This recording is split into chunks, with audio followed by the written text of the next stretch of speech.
Mahigit 32,000 pulis ang nahatulang guilty sa iba't ibang kasong administratibo mula taong 2016 hanggang 2025. Mahigit 9,000 dito ang tinanggal na sa serbisyo. Ang News Now sa report. Ayon sa Directorate for Personnel and Records Management ng PNP, umabot sa 32,698 na mga pulis ang napatunayang guilty sa iba't ibang administrative offenses sa nakalipas na 9 na taon.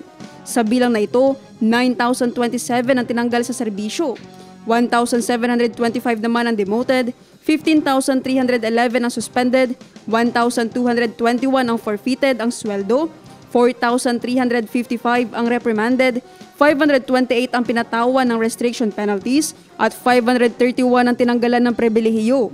Ayon sa PNP, 1,037 sa mga dinismiss ay sangkot sa drug-related offenses o nagpositibo sa paggamit ng pinagbabawal na droga bilang bahagi ng pinaigting na kampanya kontra rogue cops. Sa datos ng Philippine National Police, sa loob ng 72 araw sa panunungkulan bilang Acting Chief PNP ni Police Lieutenant General Jose Melencio Nartates Jr., 2,308 personnels ang nasangkot sa 1,339 administrative cases na naresolba. 428 ang na-dismissed, 71 sa mga ito ang demoted at 448 ang suspended.